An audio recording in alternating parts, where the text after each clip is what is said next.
2026, and this is a great day, Friday the 13th, even It's better our lucky yet. day. Andre, It's our thanks. lucky. Lucky day, right? Yeah.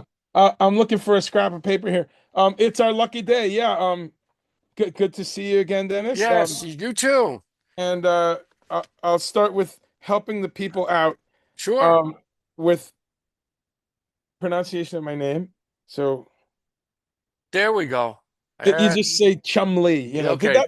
that show up backwards? No, it looks It, good. it, Okay. it's Because backwards. it's I must spelled have. differently, so now, Yeah, oh, of course, of course. It's English, maybe some French. But it's funny. It's like Worcestershire or Leicester or any of these English words with all this extra stuff. But that's always a funny place to start.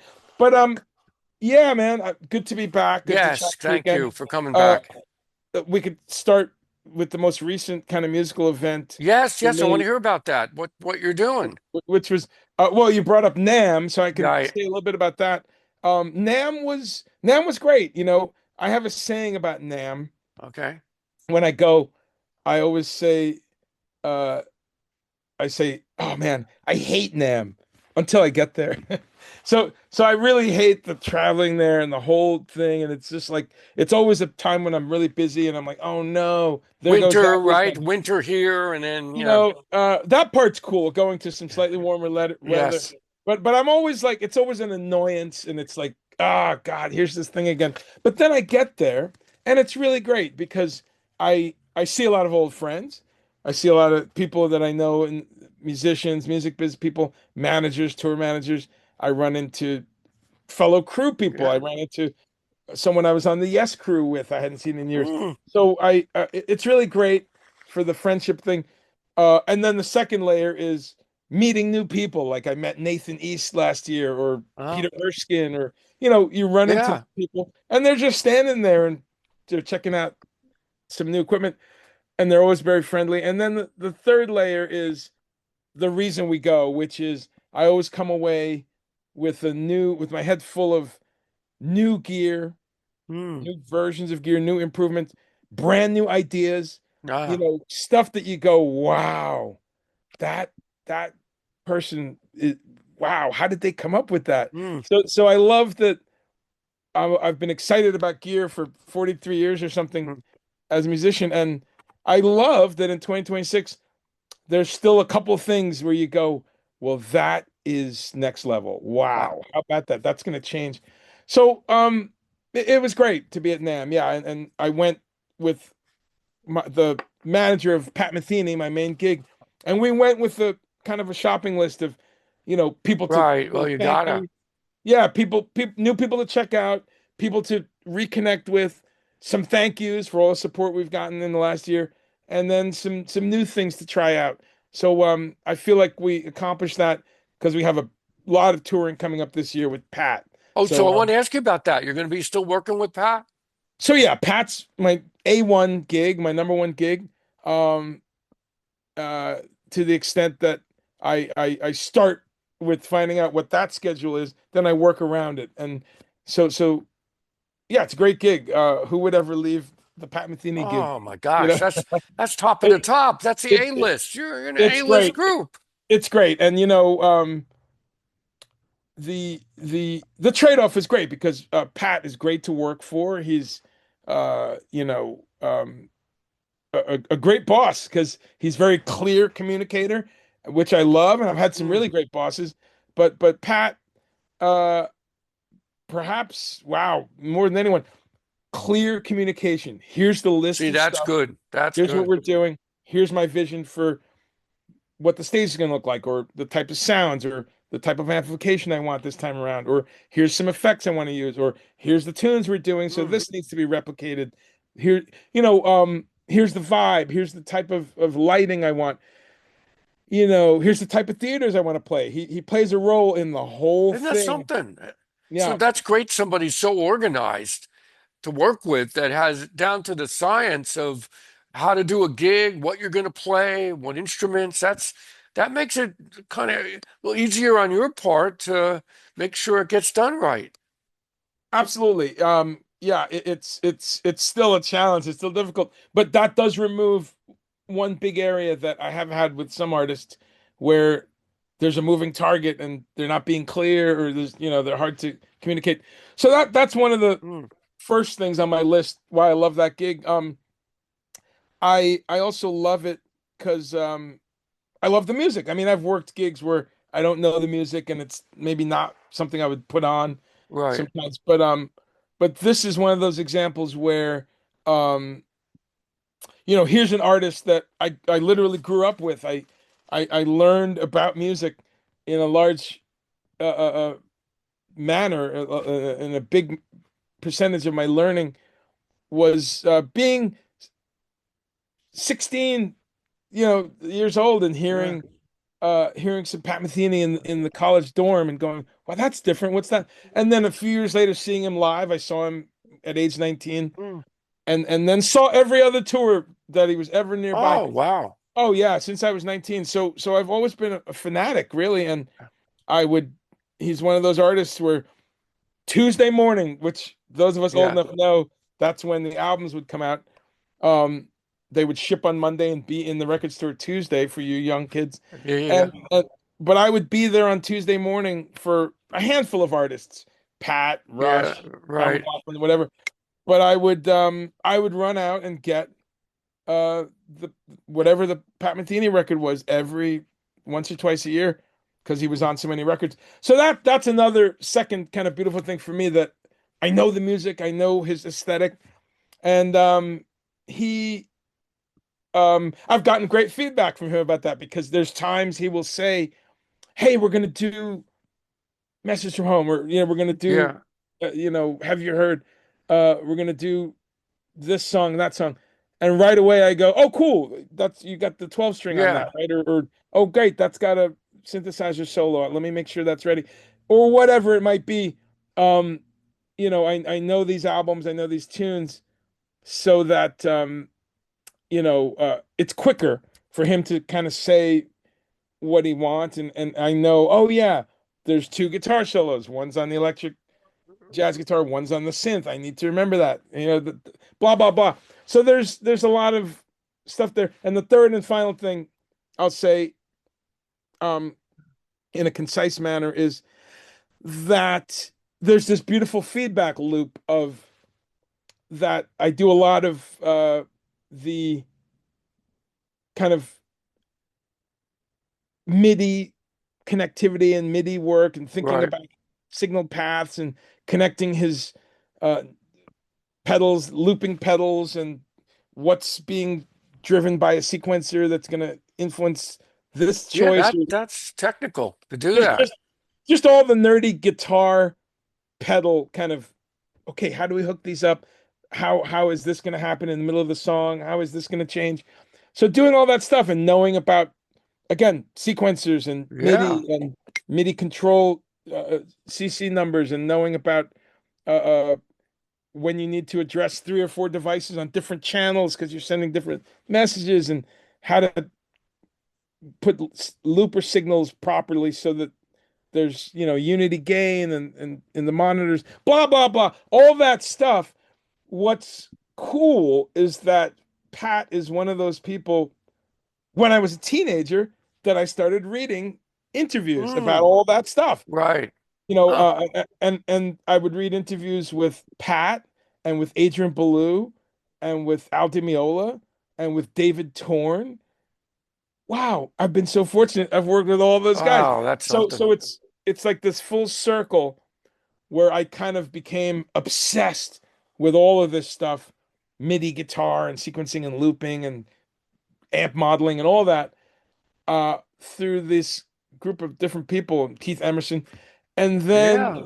I've been so fortunate decades later to meet up with them where they need somebody who knows all that stuff.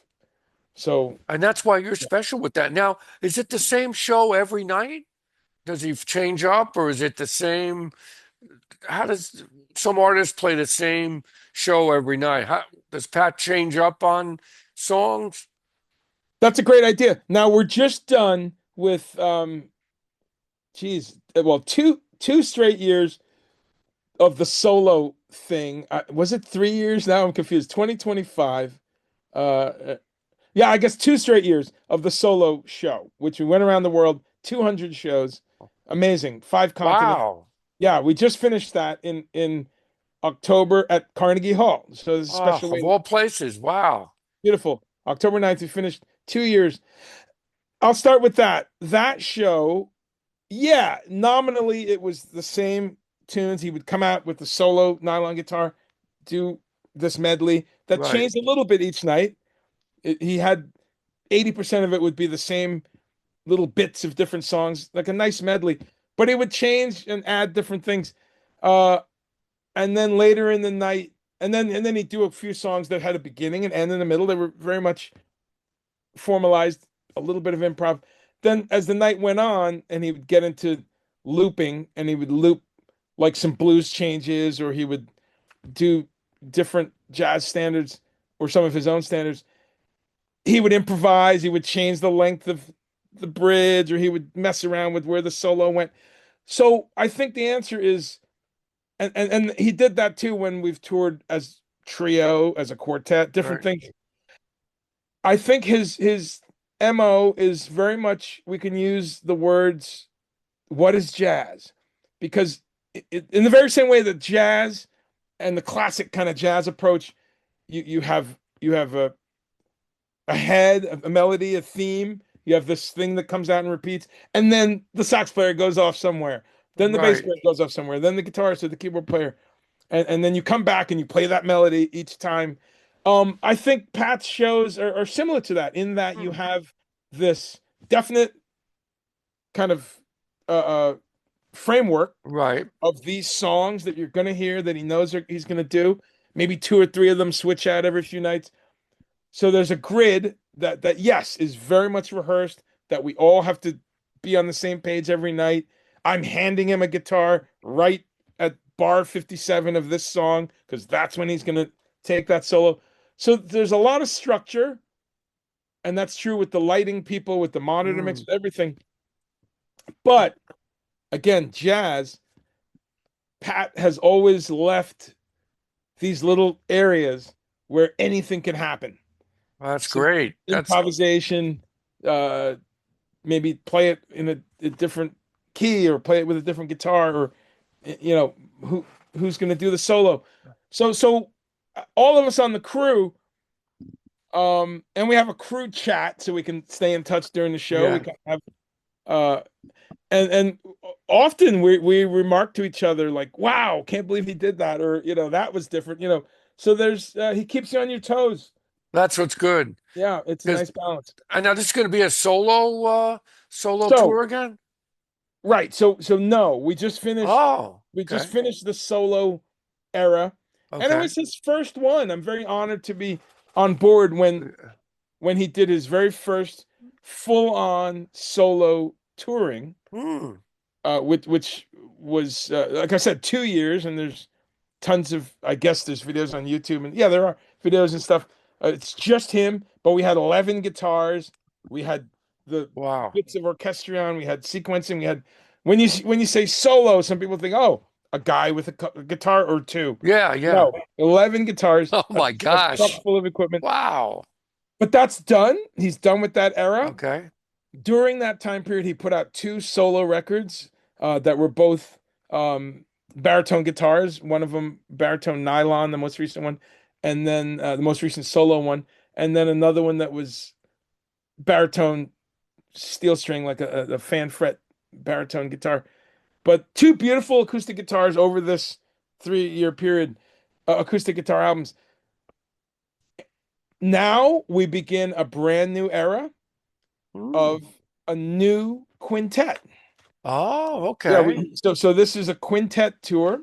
This is the first time he's gone out on an extended kind of a quintet band in ages. It's the first time he's done something with vocals Oh, in, okay. in, in a very long time. Um, you know, just in general, it's a lot of firsts. And Pat has always, I think the phrase would be, um, just paid respect and gave back to something that happened to him in a in a music history Mm, positive sense when he was coming up 17, 18, 19, where he had all of these incredible jazz musicians welcome him into the fold and bring him along. mm. Most famously at the beginning with Gary Burton hiring him. Oh, yeah, it's great. Love He Gary was Burton. he was 18, 19. And it went on from there. Joni Mitchell and Herbie Hancock and you know Bob Moses, all these amazing people said, "Well, let's work with this kid. He's amazing." And so he does that a lot. He gets younger players, and he has for decades.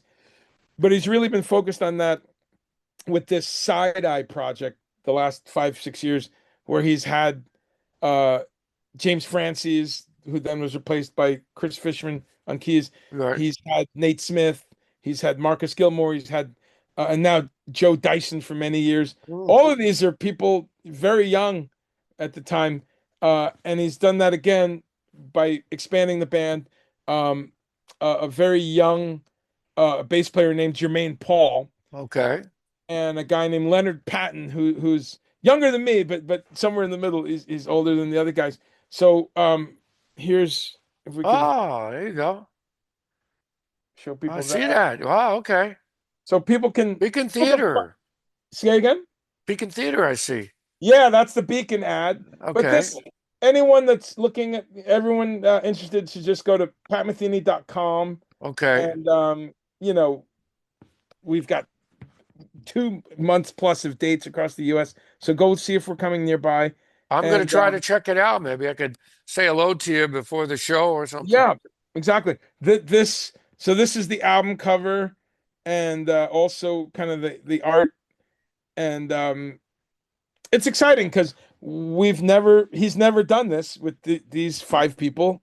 It's brand new. It's exciting. There's some rehearsals starting up pretty soon, and everyone's rehearsing already, but coming together to do a full production rehearsal, with the correct front of house stuff and the monitoring, all that's about to happen. Yeah. Is this going to run the whole length of the year on and off, or is So we have a bunch of prepping and rehearsal, and the first gig, I don't have it in my head yet, but I think it's March 6th. We start in Jackson, Mississippi. I'm pretty sure that's accurate. Um, but it doesn't the matter. Deep South, huh? It's within. Yeah, yeah, which I have a lot to say about it, and I'm sure. I love being there. Let me see. Actually, no, March. The tour begins March 3rd, is it? Anyway, Oh, that's not far away. yeah, March 2nd, I think. Ah, Yeah, it's pretty okay. close. I leave for this tour in a week, but Wow. we start there. We do about, I think it's like 10 weeks. I gotta like be honest with myself how long I'm about to be traveling. But it's like 10 weeks. Uh and then we're home for 3 weeks. And then we do something like that, maybe a month. Then we do Europe for 10 weeks in the Man. summer. Right. Then we're home for a month and a half. Then we do what they call some cleanup gigs in the States and maybe Canada for 3 weeks, and then we're done. That's it. We're done in October for the rest of the year. So when you add it up, let's see. That's a lot of show. That's a lot of You know, touring. it is when you add it up, and this is the part people forget. You add it up, it's just under half the year. So what people forget about this industry, about this business, is um, we're all going to have bills for 52 weeks. You know, Right, the right. bills don't stop because you're just so. That's why I do so many other things because everything I just said, while it's going to be incredible and take us around the world, it's only half the year, not even. So already, and this is true for me and the lighting director and the front of house production manager and the monitor person Right. and other crew persons, we are all going, okay, this is awesome. Like, wow, thankful for this beautiful gig and knowing when you're going to work. But we're all already going, okay, let's see. In November, I need to do this, or in Yeah, May, I need yeah. to do that. But yeah, that's the shape of my year right now. There's going to be some some new things announced and filled in the blanks. But yeah, Please that's let us know. Now, you go on a tour bus? Is this a bus that you go on, or your hotels, or how does the touring work? well, absolutely at this level of artists and much smaller artists. The only thing that makes sense economically, yeah, is to have the tour bus. And the reason for that is, and Pat likes to do a lot of gigs in a row. The reason for a tour bus being better is when you do the math, if you've got, let's say, 5 gigs in a row, um, and then day number 6, you're off, let's say, uh, it makes more economic sense, especially with like 10 or 11 people, to live in the bus for those 5 nights Yeah, yeah. and only have to get hotels on night number 6. Uh, hotels are always one of the biggest expense in bands and Mm. touring. As you know, I've done a lot of tour managing. I've done a lot of Right, right. budgets and tour spreadsheets, and I do a lot of uh, uh, economics advice for artists and for touring people. Um, and one of the biggest expenses is, your vehicle and your travel and how many flights, but then the hotels. And so bus touring, yeah, absolutely, it's the way to go. And just quicker and easier logistically because the show's over, we pack everything back up, Yep. we put it in the truck, everyone gets a shower, and you're on the bus. And what I just described is usually like a 3-hour window. Yeah. Whereas if you had to mess around with going and checking in and luggage and blah blah blah, it would make the night and the timing in the morning just crazy. So decades ago, whoever slowly evolved what we think of as modern touring, once they realized, oh, wait a minute, let's put them in a bus. Yeah. Yeah. We'll be in Cleveland in the morning rather than driving in the afternoon. That's the other thing too. Buses uh travel at night. So after everything I just described, we've taken our showers, we get in the bus. Yep. We're asleep, most of us, by 1 o'clock at night or something. And the bus driver who has been sleeping all day, Right. the Okay. bus people don't realize that the bus driver arrives back at the bus at midnight or 11:30, whatever, kind of gets ready, has his coffee, his or her Yeah. coffee, has their breakfast, and now they're starting their day. They're fresh, which you want. And so that at 1 o'clock or something, when they pull out of the back of the venue, they are fresh, caffeinated, ready to go, and then drive us 5, 6, 8 hours. And bingo, we wake up and it's St. Louis, it's Chicago. Yeah, yeah. So that's how bus touring works. And then you go in the venue, and the venues, even starting at the decent club level, but certainly the theater level, and certainly places we play, the crew goes in. There's 1, 2, 3, 4 showers. There's breakfast. There's bathroom. You kind of start your day. So bus touring is incredibly efficient. I love it. I love actually. Some people hate buses. I love bus tours because you don't have much to think about. Your stuff's all there. You Yeah. know, and you're there to do your work, and it makes the work very efficient. Are you doing all the scheduling for this tour? Or No, no, no. no, okay. Yeah, I'm. It's easy to get confused though because I wear so many different I hats. know. And people that are just learning who I am can go to guitartour.net, and I'm sure Yep, I've seen you'll it. put Yep. that stuff there. Put those links somewhere in this. I But will. Absolutely. thank you. But guitartour.net tells a bit of my history. Uh, Sometimes I'm a tour manager and I am doing the schedule. Sometimes I'm doing the budget. Sometimes I'm doing it from home. But no, on Pat Metheny tours, I am the guitar tech and one of the stage crew. So that means my focus is taking care of Pat's guitars, maintaining them, cleaning them, tuning them, changing the strings, That's a lot of work. checking on things. It's an important Yeah, role. Very yeah, important role. very important. And then also setting everything up and testing everything every day, and setting up his amplification and testing his monitor system, making sure it's all working consistently. If Depending on what he's got, setting up all of his pedals and his control surfaces and things like that. And testing everything. I have to play every single guitar. If there's 11 guitars, I've got to play all 11 through the system, make sure pickups are working, cables are working, on and on. If there's a crack in a nut, you do a repair. If there's a guitar, slipping off a saddle, a string slipping off a saddle, or something weird with some electronics or loose parts, Right, all of right. these things. So that's kind of my main gig. I'm not a luthier, and I always point that out when I'm being interviewed. Not a luthier. I Okay. really I need to study that more. I can do your basic repairs on a guitar. I can do some soldering, swap out a pickup, fix broken leads on jacks, Right.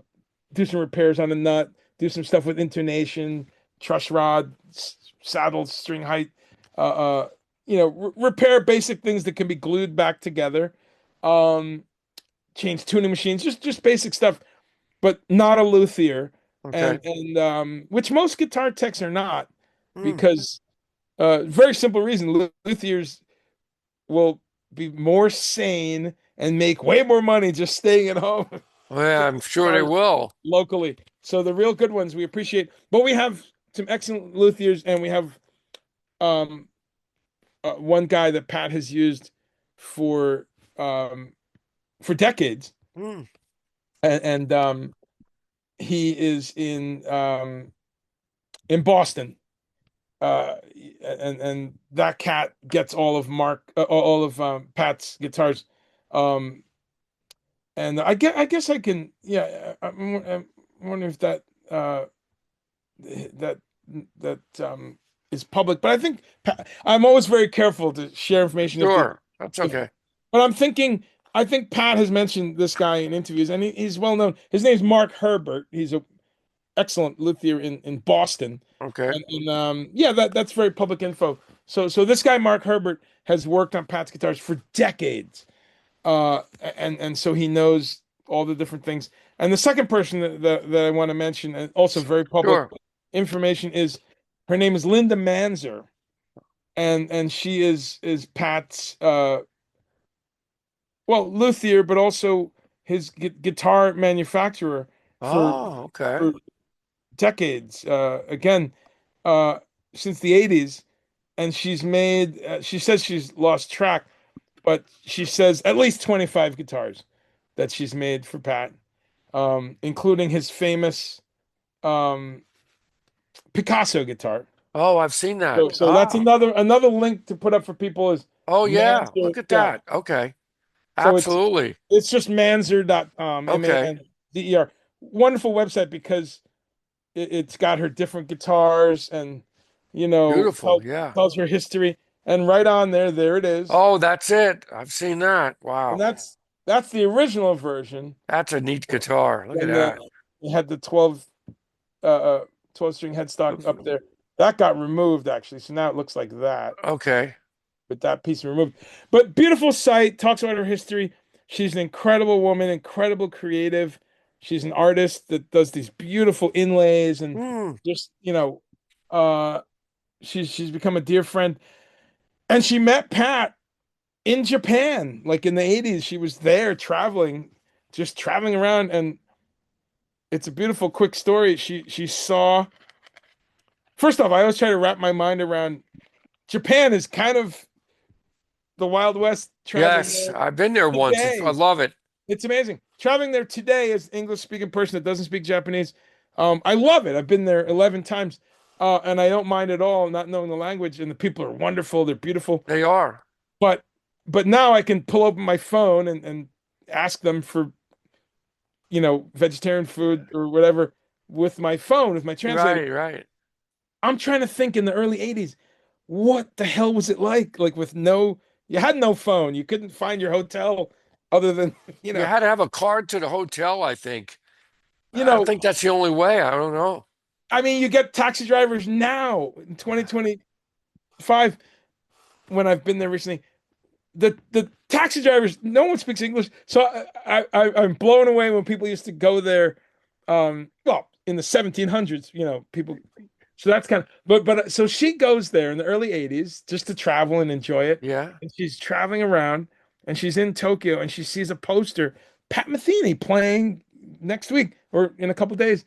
Wow, I'm gonna go. So she gets tickets, and then she's like, this is great. I like this guy's music. At that point, Pat, had 5, 6 albums out.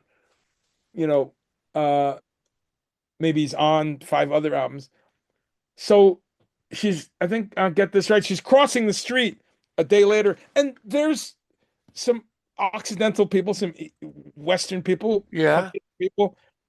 In this case, there's many types of Occidental people, of course, but she sees these guys who are obviously not Japanese.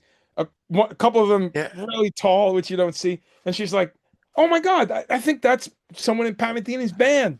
So she says hi, and she gets to meet them. But and jumping ahead to the end of the story, there's a lot more. But she meets Pat and brings him some guitars. Either there in Japan, Yeah. she's traveling with one, or I think it's in Japan, and he plays this guitar backstage, and he's like, "Great, I want one. Sell me this one." So that's it. And Eight. this Wow. here we are, 45 years later, or whatever, and again, over 25 guitars, 30 guitars she has made for him. She's that good. So that's kind of, That is you know, something. that's a little bit about the guitars that we carry and who works on them. Yep.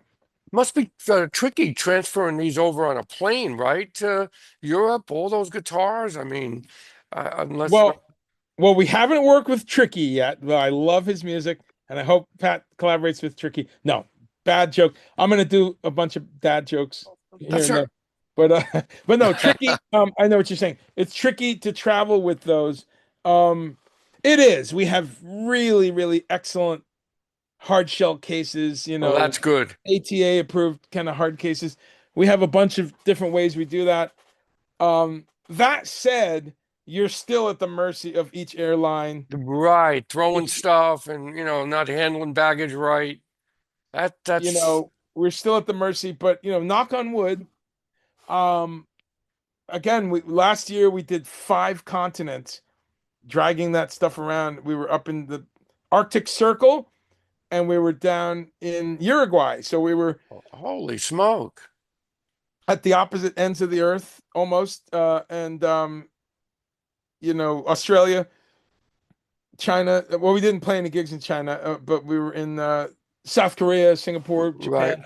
Um, and we flew everywhere with I forget how many pieces of luggage, 22 or Hmm. something, amongst the 6 of us. So, um, you know, uh, uh, yeah, you cross your fingers, get really good cases, and get in the plane. I'm amazed. Some of the artists that I've worked with, that I've helped and given advice, that's an area also where a lot of artists think it's okay to save money. I have a Mm. friend, and she's got a Martin guitar that's been broken twice by Oh airlines. man. But then I investigated, like, well, what case are you carrying? And it's like this. No, if you've got a $2,500 guitar, the case Invest in may a good case, right? Jeez. 750 minimum. I mean, Oh man. it's gonna be a $1,000 case. I'm sorry. So I say that to everyone, that either don't take that special guitar, Right. or insure it and buy a case that's way more than you would have conceived. And it's just you got to Do, do it. do you have time for any YouTube podcasts anymore? You were doing some good interviews. Really Thanks, man. good. Thank you. They're inspiring. That means a lot. I really hope so. It's a daily. Uh, I try to do so much, and when you do, you're always gonna have frustration of Yeah. I couldn't. Um, I I'm always working on that, and I just haven't had the time this last little while. I've just had like 2 or 3, maybe 4 really busy years with Pat, where I'm super busy, and then I come home and I'm either making music or just doing other stuff, and I don't have the wherewithal to squeeze in some interviews. A lot of that's my discipline. A lot of that I'm working on. I'm an incredibly disciplined person when I'm working for other people, Okay. and I'm continually working on self-discipline. Wow. Getting up earlier, going to sleep on time, Yeah. getting your rest, get up, have that That's cup of important. coffee. Yeah. And sometimes I'm good at it, sometimes I'm not. And built into that discipline is getting back on that interview schedule. So I am technically, yes, still part of Make Weird Music, the Mm. website and the YouTube. I've got some interviews pending to do with them. Uh, I've got some stuff. I've got my Meatless Monday meetup that's gone to the wayside, but I tend to do that a little bit on tour. So I'll be doing the Meatless Monday meetup, Oh, good. Okay. yeah, randomly on tour because I could just do that live with one phone and kind of, or in a hotel room. But some of that stuff will come back. I mean, one of the many hats that I wear, uh, I'm a musician. First of all, I do this because I make music. I love music. I Most of the music I make, no one hears but me and my Well, a other lot of half people don't hear in a the lot of background. music these days, it's Um, hard, yeah, very hard. I think people are listening to music. I think that's borne out by the numbers. YouTube is the number one streaming platform on earth, and so we do know those numbers. Actually, people are listening to a lot of music, and then all the streaming services, and people are buying music. They're buying Yep. Bandcamp at an unbelievable rate, and still iTunes and stuff. So I think that's happening. I think they do it in different ways, and they're doing it different music that maybe people our age and your age might think about. But Right. um, but I think we're also in an era where, for me, it's a great time to just make music because you make music. So I'm working on a couple projects to kind of get that discipline lined up, and one of those things is releasing my own music. I have probably 3 albums that are just about done. One of them just recently mastered, and then I always sabotage myself and I don't finish and put it out and get Mm. the. So I've got one that's very imminent of my solo electronic and guitar music that I'm about to release. And then I'm working on some projects of archival stuff, like really good rock band recordings that I have from 30 years ago. Um, so I just wear too many hats. But thank you for asking. The interviews will come back. Yeah. What impressed me was the Keith Emerson interview. Oh, that was That, incredible. that was fun, man. One of my idols. I mean, Keith was Yeah, it's just a shame he got hurt with his hand, and oh, that's such a sad ending, that but what that a is career. that is it's funny you bring up uh Keith because I was just in touch yesterday with I'm just pulling this up with not his wife but Greg Lake's wife, Oh, okay. who we remain good friends, and uh Regina Lake. But we were talking about the fact that uh in a recent commercial during the Super Bowl there was the ELP tune, the ELP doing I didn't Peter notice Gunn. that. Yeah, doing Peter Gunn. Oh, It's a commercial for I think the new Brad Pitt movie, something like okay. that. Ah, I didn't So realize so that. yeah, so the fact that what I love about the time we live in is that younger people will Google that or they'll use that app where you can figure out. So here's Oh, people there should it check is. that out. Yep, there it is. When I had a head of dreadlocks, um, Look at that. love that interview because it's I think it's his last you know lengthy interview. And people can find that. That one's a little hard to find. If you go to if you just Google brainstorm Keith Okay. Emerson, just the word brainstorm Okay. I got to and look at Keith that Emerson, again. it comes up and people can find that. But I gotta thanks for reminding me. I gotta kind of put those things on my website because that one I'm very proud. I just let him ramble as I do in Yeah. interviews as you're doing now. Um, but Keith is very tragic and Yeah. Oh, with suffering with his hand and oh, kind of so sad. I mean, taking his own life. It's the worst. so since I last talked to you, I've been continuing the interviews going, I see and that. I've done a lot of interesting people. I don't limit it to just prog guys or, I see. I keep it all over the place. So it's been quite a journey. I love it, man. And I've dipped in on a few of them and I think I've commented here and there. And yeah, Thank it's you. great. It's great. Keep going. Um, it's really an incredible time to be alive.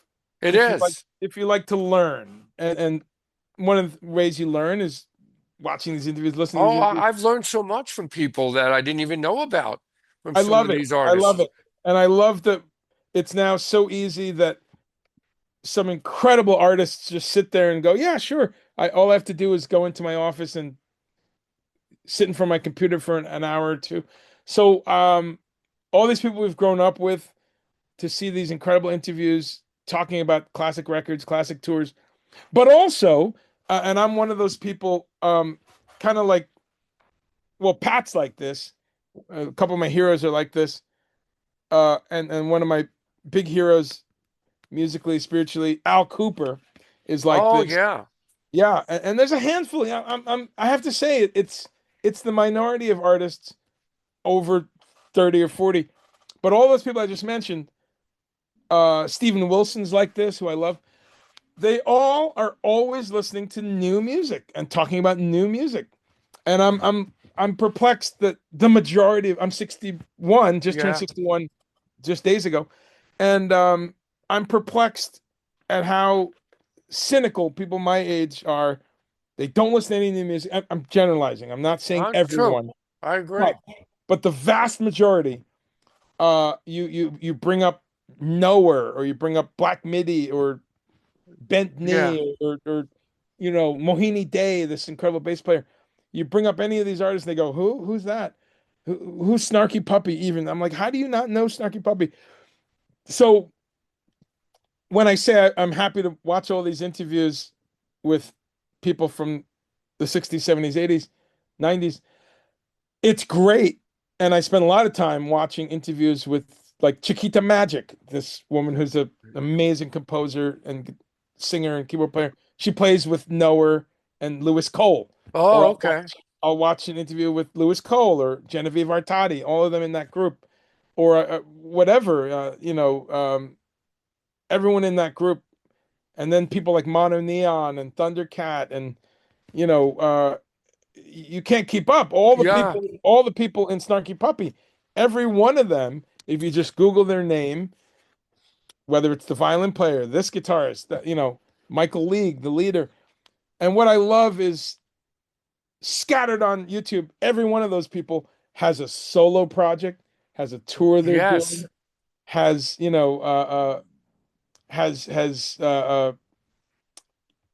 new albums they're working on. Yep. So it's really an amazing time to live in, because you can find uh, uh, all these new rabbit holes to go down, and Yes. learn about new music. So I can't keep up. No, well, I noticed too, but some young people don't know the older bands. So it's kind of like the There's older group doesn't know the younger band, and some of the younger people out there, maybe they're not musicians, don't know a Jimi Hendrix. They don't know, Eric Clapton, so we try to educate them. there's a yes, there's a percentage, and again, uh, I always like to make sure we're in such a time of triggering an offense that I always try to Oh, make sure yeah, I say this properly. Uh, Not all young people, but right, it's actually the vast majority. But there's 20%, and some of them I've had students like this, especially during COVID. I had a lot of students, and I did a lot more um, instructional streaming and things like right. that. I'm a substitute teacher for over 20 years. I haven't since COVID, but through that, I've had the joy of teaching kids from preschool up to 12th Mm, grade, right. and a lot of times music, but other subjects. And so I've gotten to do little surveys over the decades, and I'd say, something like 80% of young people, and most of us were guilty of this at our age. I know I wasn't, Yeah. and my small cadre of weirdos, but most young people are focused on the music that's for their age group, that's being Right. presented to them, True. people who look like them, people with the Right, same right. age group. I was very lucky, as were other people, but we're in the minority. But I Yep. was lucky that I grew up with my dad playing Herb Alpert and Miles Davis and Simon and Garfunkel and Bobby Goldsboro and Yusuf Lateef and all this, Isaac Yeah. Hayes. So I knew those names when I was 10 years old, and always checked out different music. So I think that's still true today. And I was just chatting with one of my greatest students that I have, a kid named Anthony, where um, we were talking about Sun Ra. He brought up Sun Ra Oh my today, gosh, and yeah. I'm like, so he's, and I say he's perhaps my greatest student because he, like any of my good students, has the inquisitive mind of like, I Mm. want to find out who's this, who's playing guitar on this record, Yes, you who's the have that. drummer, Oh, we always love that. Yeah. and I watch this kid. I what's great is he says sometimes he'll just randomly text me, I'm looking for some new cool keyboard players or new guitarists to listen to. Who should I check out? And along the years, I've said, oh, have you heard Bill Frisell? Do you know Alan Holdsworth? Do you know the Tony Williams Lifetime album? Do you know do you know what gamelan music is? Right, right, right. Whatever it might be. And what I love about him is 2 days later, I get a text and he's like, "Oh my God." And I'm like, "What's up?" He's like, "I've been listening to Alan Holdsworth for 48 hours. Oh my gosh. This guy is mind blowing." And I didn't know Chad Wackerman played with him. He's with Zappa. And I didn't know. And now I'm listening to this. I watched this video and I checked out, and I'm checking out this Yamaha system that he used to use for guitar. So what I love about this kid Yeah. is that each of those little things, it's kaleidoscopic. I have, so he kind of takes the cake for like great guitarist. He's got his own band. He's always That is recording, great. sending me music. Yeah. And so he's got like the spirit that we love to see. And I meet people like him. He's just a I'm close sure. friend and a student. He's not the only person. I know a handful of people like him, but I'm not in touch with them as much. But I am confident that the future is going to be great because I meet people like him on the road. That's what's I, good. I meet these students. I meet these 22-year-olds who come up and say, "Oh, my dad brought me to see your Zappa band when I was 15, when I was 13. Ah, Oh, wow, that's great. Where was that? Oh, yeah, I remember." And they'll say, "That show changed my life." ah. I go, "Wow, what do you mean?" And they'll say, "Well, I was 13 and I was listening to the Beastie Boys and some Yeah, Led Zeppelin. right. And I was pretty diverse. I thought I was into hip hop. I had Aerosmith records, so I knew the 70s." So they'll say things like that. And they'll say, and I knew who Miles Davis was, but I heard what you guys were doing. And I went down this Zappa rabbit hole. Ah, Now I play in this band. Now I do this. Now I went to school for audio technology, blah, blah, blah. And I'll go, wow, that means so much to me. Thank you for letting me know. So when people my age complain that there's no good music, yeah, or yeah. young people don't like music, There and it's is all good music. hopeless, I'm like, man, you need to talk to some young people. Well, there's so much more music. That's what it is, too. I mean, when we were growing up, we had a select number of people in jazz, rock that were famous. But now there was so much music to go through to find the good bands. Yes, that's absolutely true. There's an astronomical increase in the volume of music, not as in Right. dynamics, but That's true. the amount of music. And there's a long discussion there. And one of my other passions is writing, and I'm always writing a couple books in my background. I have most of my first book on the hard drives, and I need to edit again, discipline. But I've been a writer for over 40 years, and Wow. by that, everyone says that, but I have to say, um, I hope I go back to it, but I've written for both major college newspapers at Rutgers University. I've written a number of articles and reviews for the Targum and the Livingston Right. Medium. This is 40 years ago. My first interview was with Gil Scott Heron in 1985 Hmm. with a cover story in the Livingston Medium. I then went on to write for major newspapers in Monmouth County, the Two Oh, River Times, the Hub magazine newspaper. I wrote for a bunch of magazines. oh, So I'm a writer at okay. heart, as well as all these other hats. And so I'm writing a book, and that's one of the things I'm talking about in the book is the arc, the mathematical arc of how much music there is in 2025 or even the year 2000 compared to 1980, 1990. Even the jump 1995 to 2000 is unbelievable. And in a way, that's because we got what we wished for, which was access to the equipment, to the Yep. technology to record.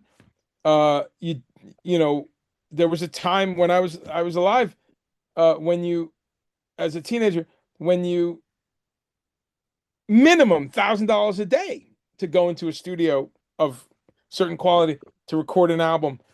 Where now with a $200 pawn shop computer Yep. that's 10 years old, that's 15 years old, Yep. you can at this point that's a $75 used computer in the right pawn shop. But with that computer and with loads of free software, Yep. you can record an album in your home and a decent microphone, a little interface. Um, and that has changed. So yes, we have much more music on planet Earth because what I just described is helping people in Brazil and in Mm. Malawi and Right. in Right. Indonesia and Japan, in St. Louis, Missouri, in Dublin, wherever we are, people that couldn't afford equipment now can afford it for decades now. So that's one thing. I think the other thing, to wrap that point up, that's also changed in these decades is the access. Because truth be told, starting with the 60s, even in the 60s, 70s, 80s, before we had the internet, before we had cell phones, there was unbelievable amounts of music coming out of Lagos, Nigeria. Mm. There's hundreds of records that we never heard from South Africa. We heard Hugh Masekela, but there was 50 other artists around him in South Africa recording albums, going to Angola and recording Mm. records, going around. You had people like Os Mutantes in Brazil. You know them? Mm. Oh yeah. Os Right. Mutantes. So Right about that. they have 20 albums out Yep. before most people in the US heard about them, or in England, except for the weirdos, in a good way. So that's important to understand too, that you have people like Charlie Garcia in Argentina. You know that name? No. No.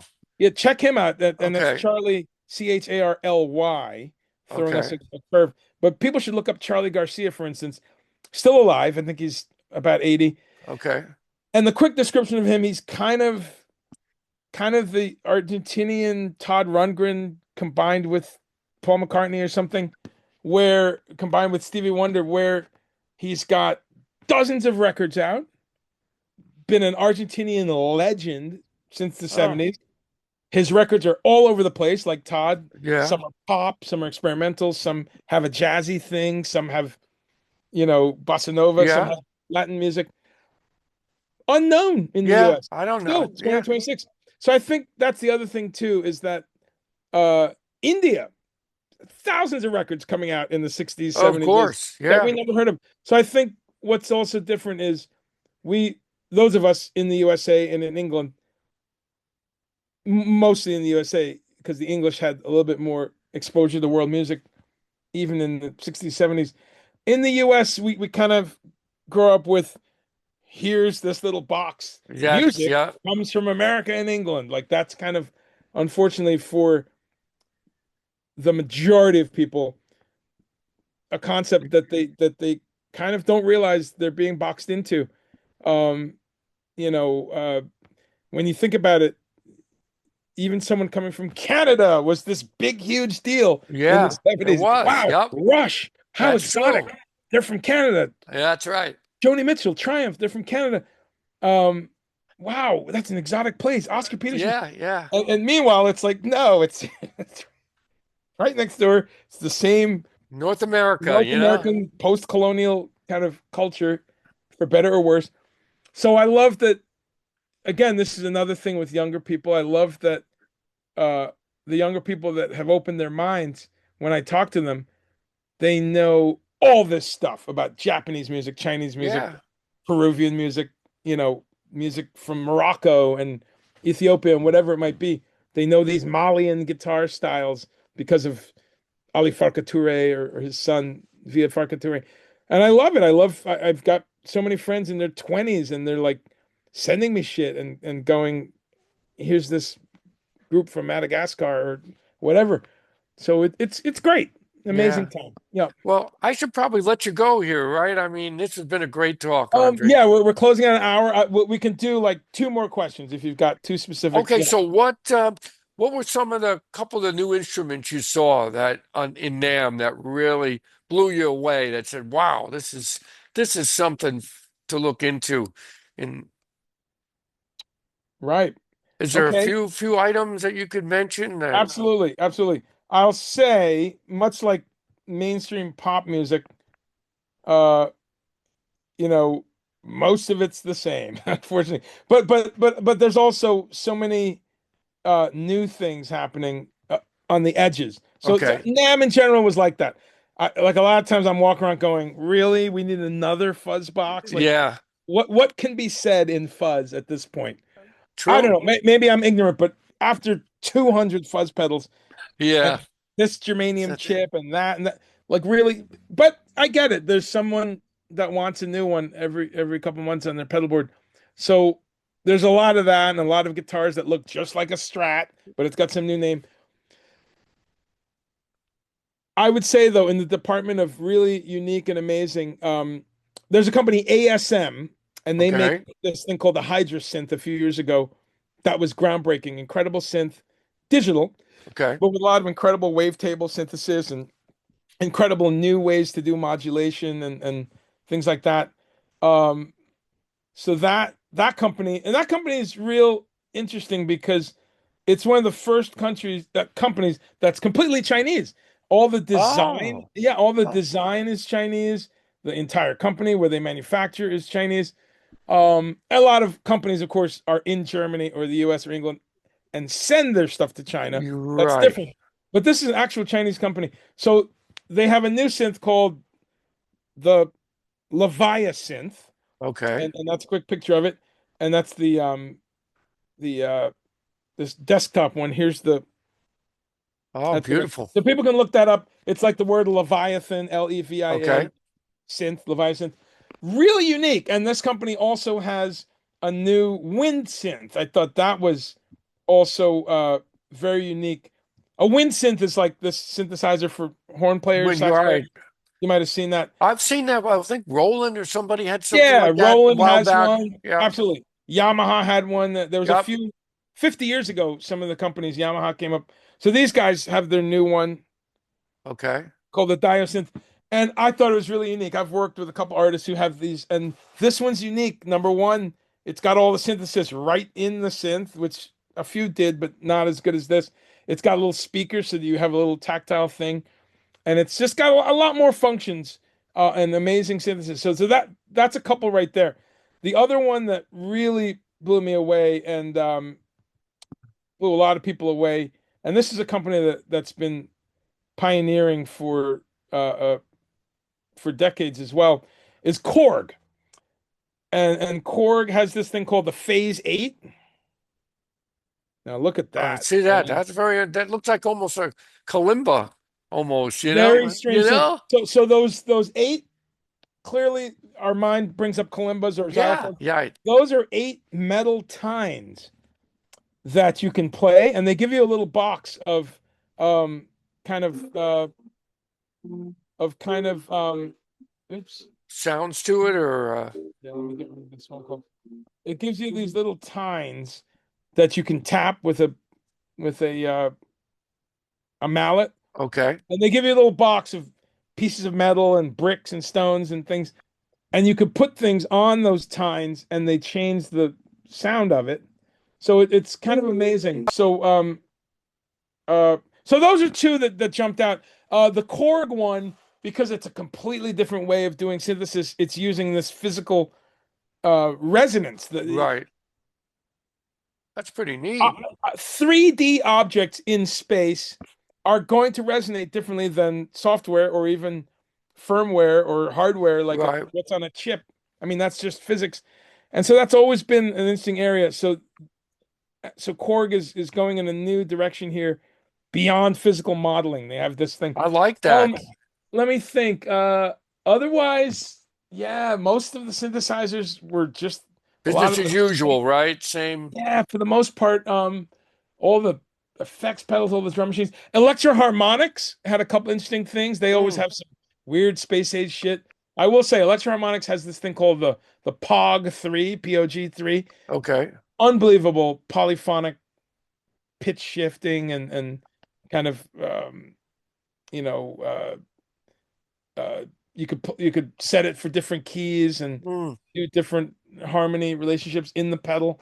Electroharmonics is always kind of one of the ones coming up with unique shit, and they have a new box that lets you take your plugins on your right. laptop and use them like they were in a pedal. Now that's neat. I Yeah. like that. So it's a pedal that goes on your pedal board, and Okay. you have to send USB to your computer. Right, right. So it does require having a computer somewhere around, but it now makes those plugins that we love part of your pedal board, Okay. and vice versa. You can also use the software to put your pedals as plugins.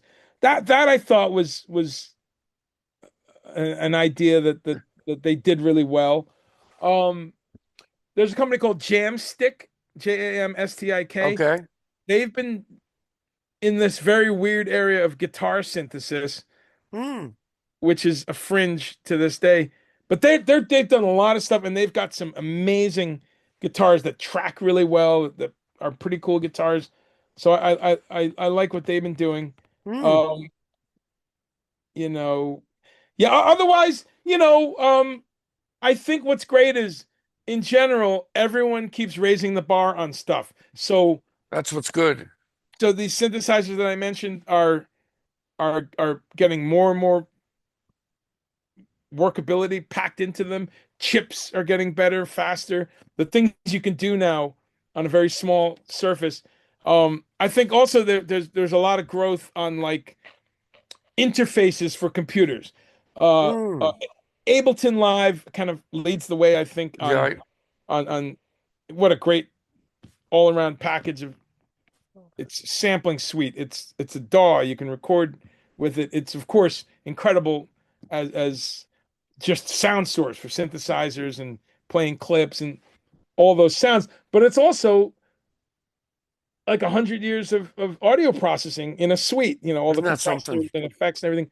So that said, one of the challenges everyone has is, yeah, but I'm sitting in front of a screen with a mouse. I hate this. And, Yeah. and I think Ableton, there's lots of third-party companies that have great controllers and MPE uh, type of inputs that you can work with that screen, work with that software. But Ableton themselves have done some amazing work the last 4 or 5 years Mm. with Push and Push 2 and all these devices that really take it off the screen. And That's what now I they have, like. yeah, and they've got like a self-contained unit now that doesn't even need a computer. Again, that's Oh, thanks, okay. yeah, thanks to the processing speed that's gone up, thanks to the chips that we now have. So I think that's another exciting area so that artists that need to do some sampling, need to do some wide-ranging synthesis, need to play clips and things. Uh it that world just gets better and better. I'll close by tying it Okay. in. I'll tie it in. I'm still on a high from 3 days later. Not from a joint I smoked, There you but go. on a high from seeing one of my favorite bands of all time, Nine Inch Nails. Oh, really? I saw Okay. them Tuesday, and it kind of that brings together a ton of the stuff we just talked about in this Yeah. hour. It brings together synthesizer history. It brings together how do you tour efficiently. And I've always admired Trent Reznor, Yeah. his outlook, his aesthetic, his worldview, and his attention to detail, and his very clear message of something that I said earlier, and he's been bias confirmation for me for years because a lot of the same thoughts I have. We're both 1965 babies, so maybe that's something to do with it. But his very clear message that you got to spend the money Mm. on the production. You got to get the best shit. Right. You That's got to have true. I agree.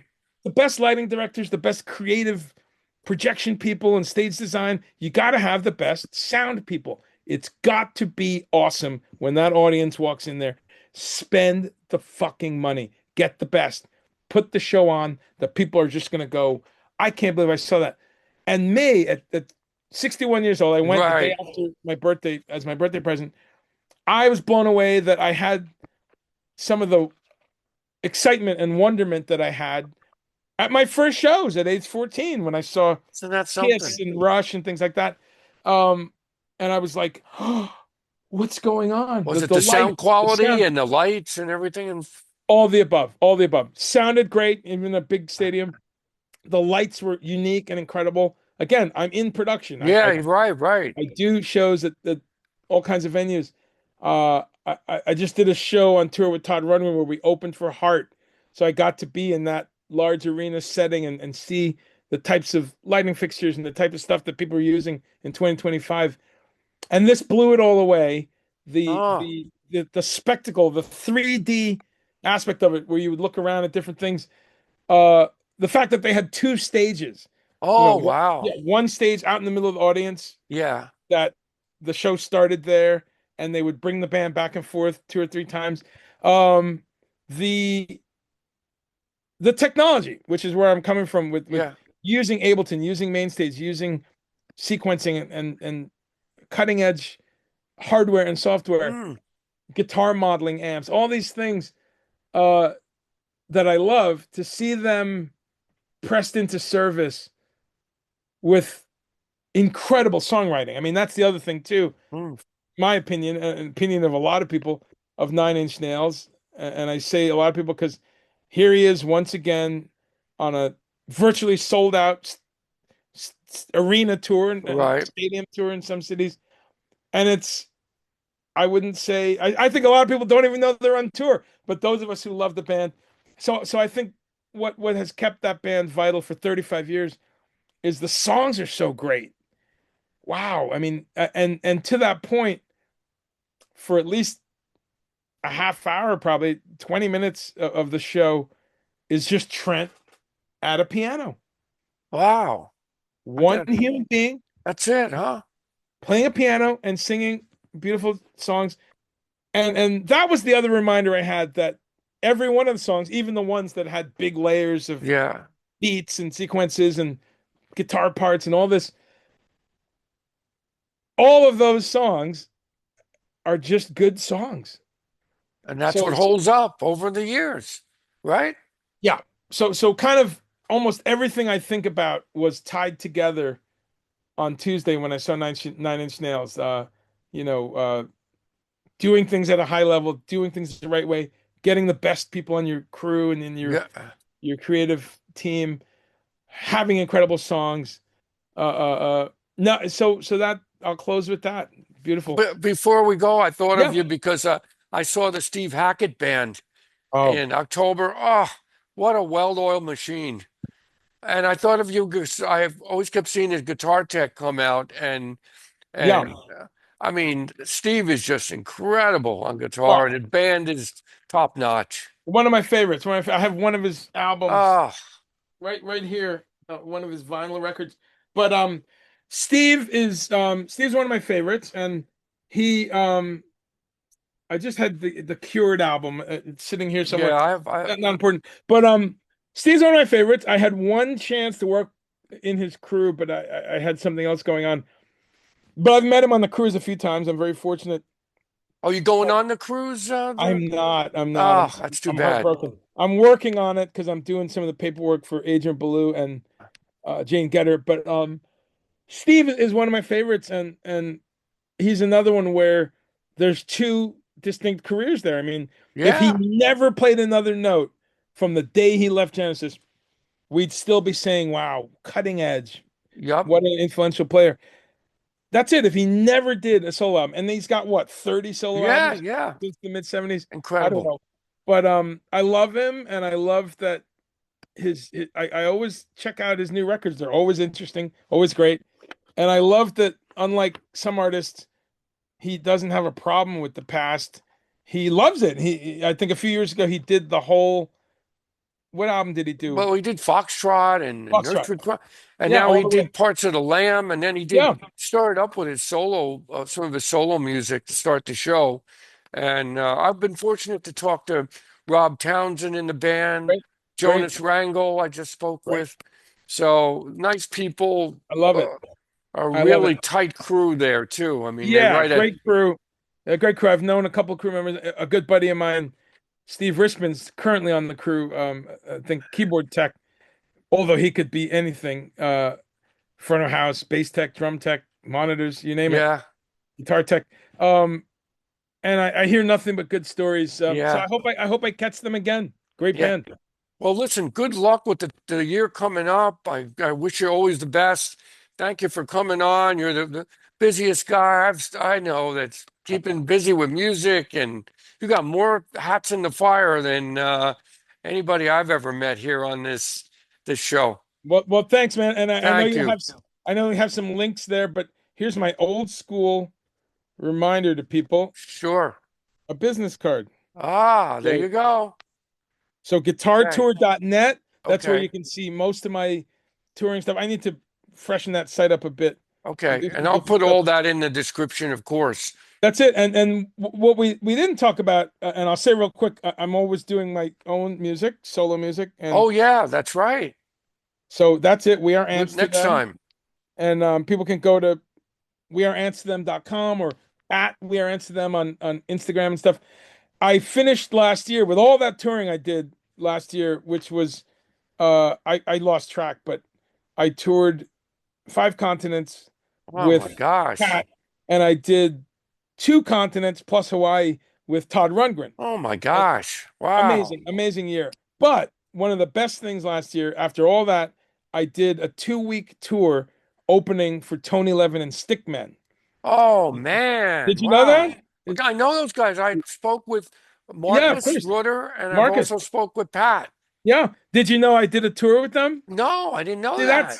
that proves that I'm not doing enough social media. Yeah, yeah. I opened. You can go look now on I my didn't even pages, know that. and Wow. I'm gonna put some video up from a couple shows.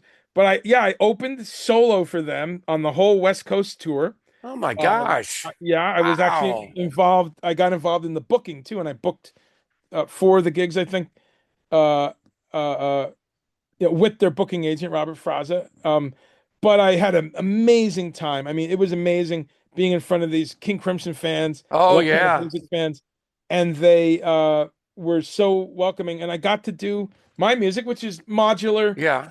guitar and synthesis. Um, so that's, I'm going to be doing some more posts and Well, releases let me around know that. about that when you play I will. live out here in the East Coast. I will. I That's want to coming see up this. later this year or certainly for next year. I will. Okay, you have my Yeah, email, so just send me information. I know you're super busy. I am. And Okay. do you know what that is? Does What's that? that ring a bell? Look, does it look familiar? A little bit. What does it look like? Oh, D something. I remember what it was. This is the giveaway right here. This. So it because we talked about the band and we talked about the country. This is yes in Japanese. Oh, okay. Japanese. There you go. So when I That's tour great. managed, I tour managed for Yes in September 2024 in the US, August and September. And we went to Japan and they had some shirts for us, Japanese. So we end on that note. All right, great. All See you right. soon, bro. Take it easy, Andre. Good Thank you. luck. Take Thank you. care.